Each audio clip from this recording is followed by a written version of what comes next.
Hello, everyone. Today, our group will be presenting on Korean drinking culture. My name is Camilla, and I am joined with Frank, Aaliyah, and Samita, and I'll be walking you through the cultural, historical, and social aspects that shape the drinking traditions in Korea. Drinking in Korea is much more than just having alcohol. It's a reflection of history, social values, etiquette, and shared experiences that bring people together.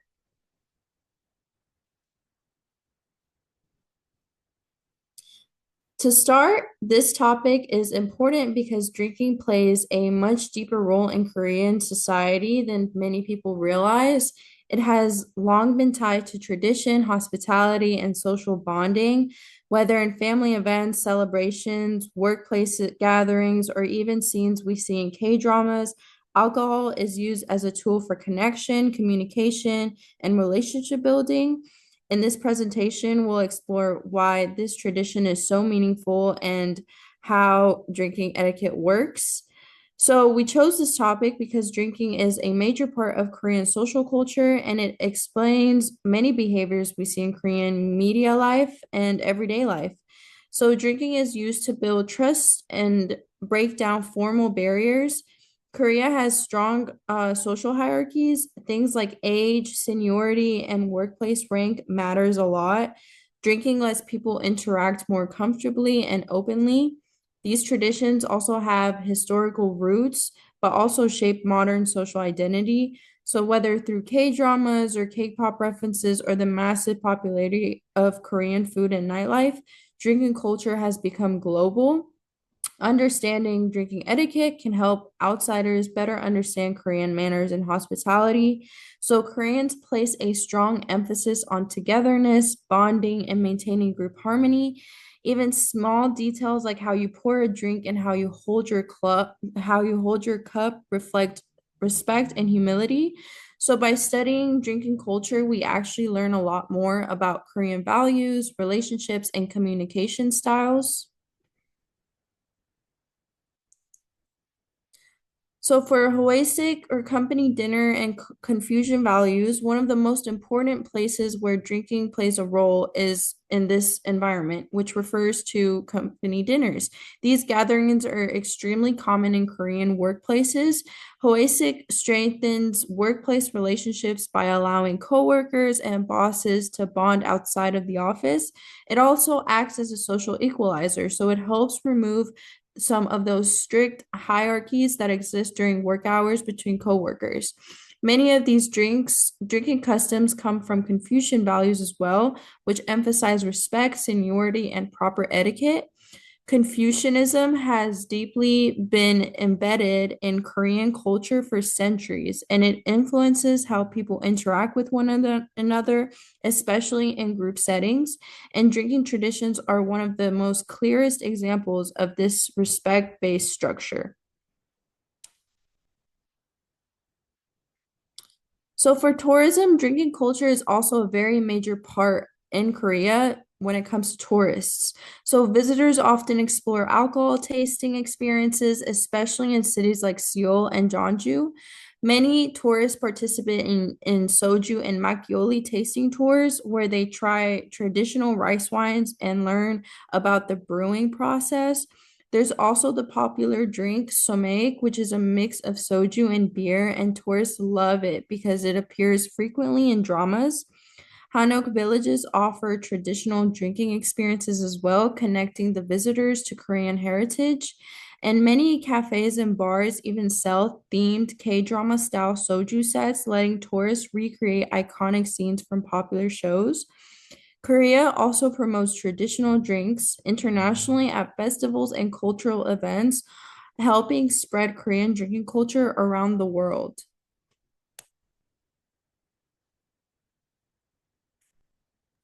Okay, moving on to the history.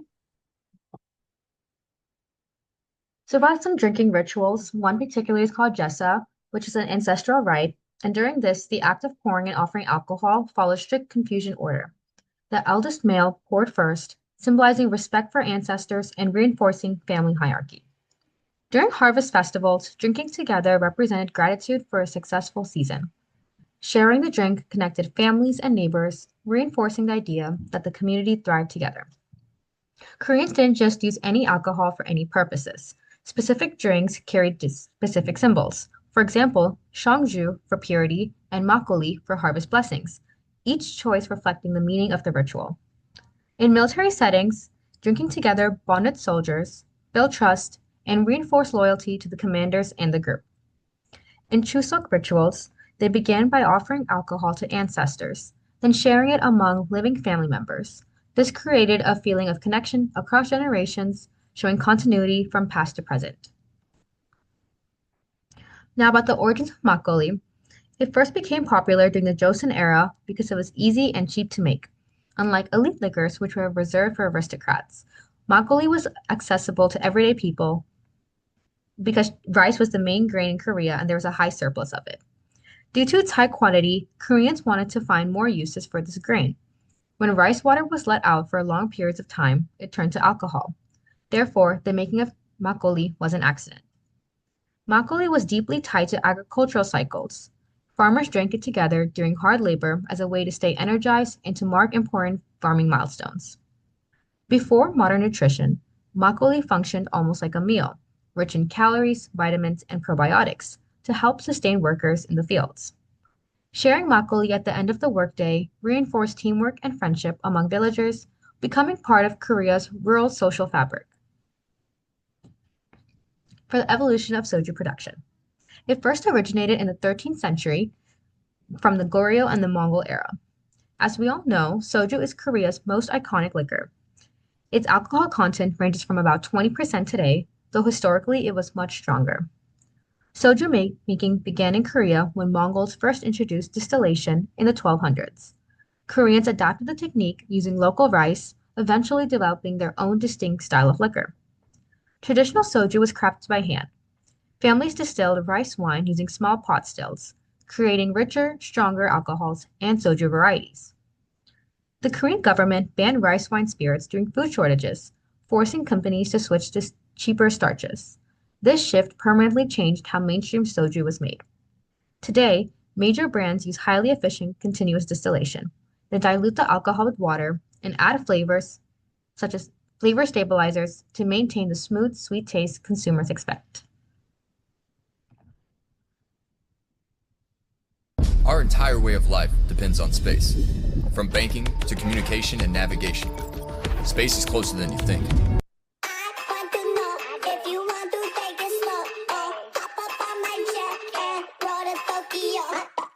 If you watch Korean dramas or movies, you've probably come across these scenes in almost all of them. Wine, whiskey, vodka, there are so many types of alcoholic drinks around the world. And in Korea, soju is considered the national drink that simply cannot be left out when talking about Korean culture. National liquors are usually known to have high price tags and are perceived as luxury drinks. But Korea sojus only cost 1,651 per bottle. Moreover, the Korean liquor brand Haichinno's Tamiso Soju enjoys an unrivaled popularity as the world's best-selling spirit. Jinro, the world's best-selling spirit. How is this possible?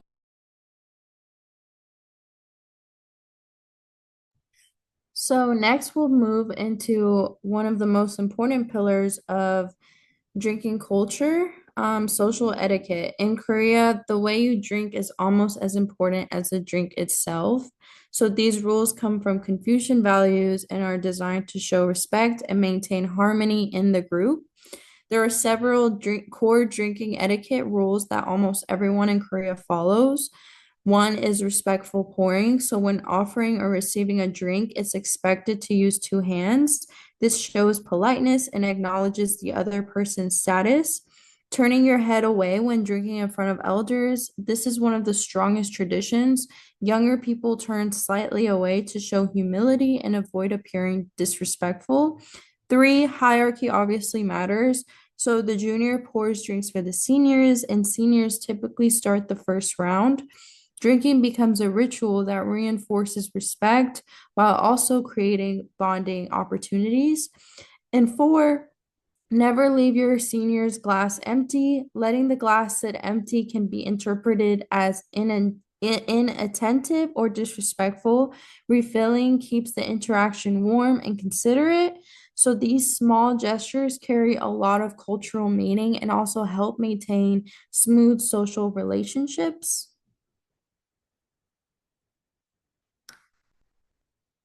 So this clip shows a very similar, simple but common rule. Always be aware of the hierarchy around you when drinking, and these etiquettes aren't meant to be restrictive.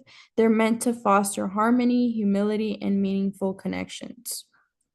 Rules of drinking in Korea. Never pour your own drinks unless you are with your closest friends. Never pour a drink with one hand. Never drink in front of an elderly person, but turn your head either to the right or away from the table. Try not to refuse a glass, especially when you drink with older people or at a company meeting, unless you are allergic or you don't drink. Rules of drinking in Korea. So, for social and workplace culture, drinking often reinforces group harmony or jeong and helps people bond more deeply. Sharing these drinks can symbolize trust, openness, and willingness to connect. One-shot moments can build energy and unity within a group, and younger generations still drink socially but prefer more casual bars, mixed drinks, and relaxed etiquette. So overall, Korean drinking culture is much more than just sharing alcohol. It reflects history, Confucian values, group harmony, workplace culture, and also hospitality. Whether through holistic dinners, drinking etiquette, or traditional beverages, these customs continue to play a major role in both everyday life and modern Korean identity.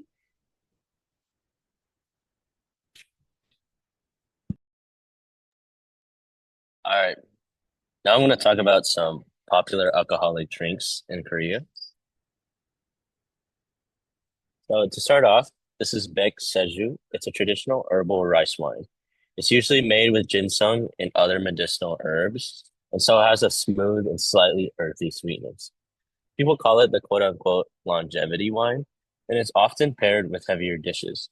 It tastes different from most alcohols you might be used to, but it's a big part of Korea's older drinking traditions. Moving on, this is soju, as Samita talked about, and as Samita also said, it is the most famous Korean alcoholic drink. It's clear, smooth, and usually around 16 to 20% alcohol. People typically drink it with meals, especially Korean barbecue, because the flavor is mild and easy to pair with food. It's also a big part of Korean social culture, especially among college students and coworkers. Once again, like Samita talked about, this is makgeolli, and it's also a traditional rice wine that's cloudy and slightly fizzy. A little sweet, a little tangy, and super smooth. People usually drink it with savory pancakes like pajeon, especially on rainy days. It has this cozy, relaxing vibe to it that makes it feel really special. Finally, this is Cass, and it's one of Korea's most iconic and popular beers. It's light, crisp, and really easy to drink. It's the go-to beer for casual meals or gatherings, and usually you'll see it all around Korea. It's paired with fried chicken a lot and other street foods because the clean taste works well with the greasy food.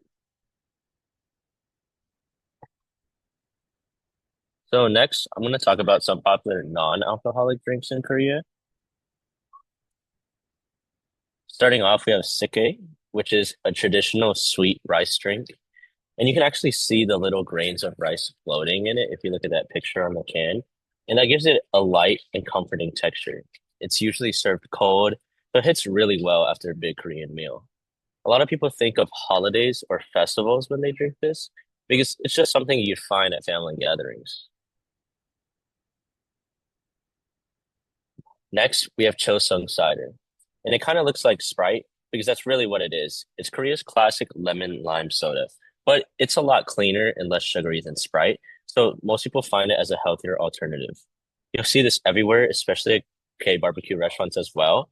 and it's super refreshing, and it helps cut down the greasiness of heavier foods without it having any alcohol in it.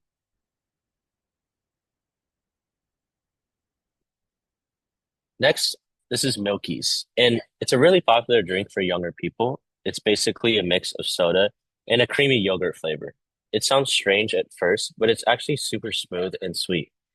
A lot of people drink it with spicy foods since it really helps cool your mouth down quite a bit.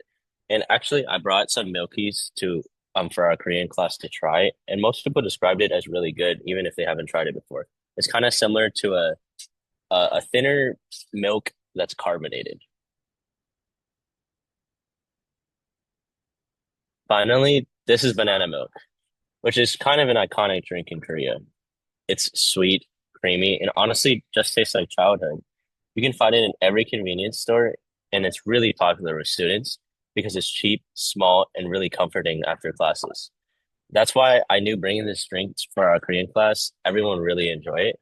Just because it's just something like no matter what your age is, you could always enjoy.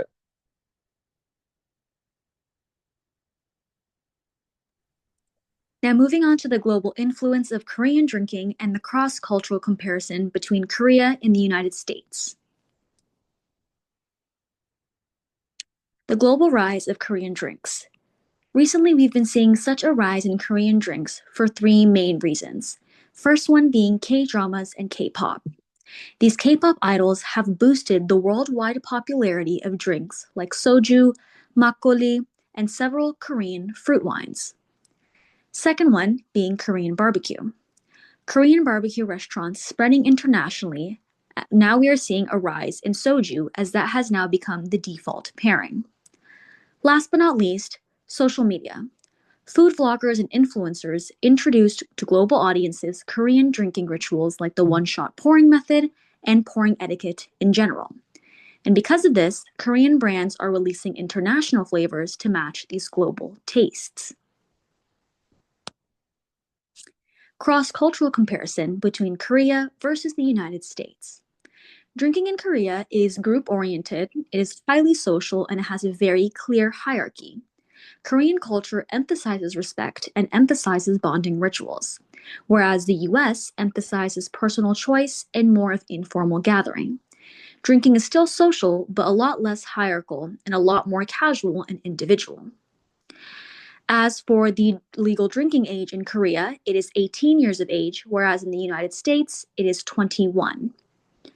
And as for the DUI laws, it is much more strict in Korea, as the legal BAC limit is 0.03%, and the penalties can range from hefty fines to license suspension. And in the United States, the legal BAC limit is 0.08%, with penalties ranging from fines all the way to jail time. Health trends and global adaptation. Both of these countries are showing a shift towards low alcohol and non-alcoholic beverages in general. In Korea, we see a rising popularity of alcohol-free soju, fruit soju, and just lower proof drinks in general. This allows the Korean traditions to stay intact while adapting to global health trends. Whereas in the United States, we're seeing a rise in the quote-unquote sober curious movement, and this aligns with the Korean brands releasing new, lighter options.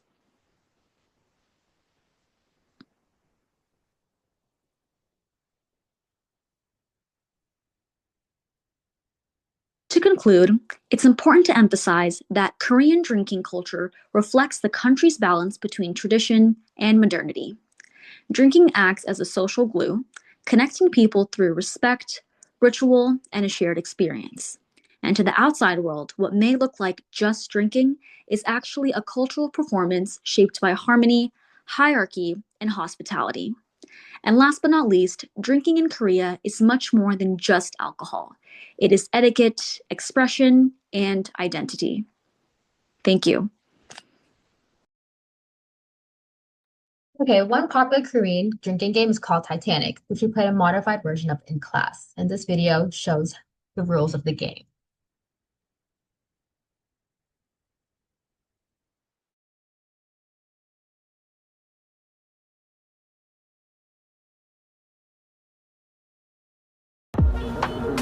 With Revolut, you can send money to over 140 countries with great rates and low. Hi guys, I'm Gen. Today we're gonna learn how to play Korean drinking game called Titanic with my two dog friends. I have beer and soju, a beer glass and shot glass. First of all, a beer glass is filled halfway with beer.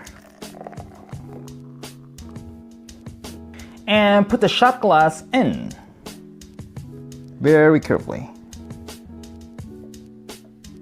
It's like a magic trick. And we take turns pouring soju in, and whoever sinks it has to down the entire soju bomb. Guys, are you ready? Let's get started.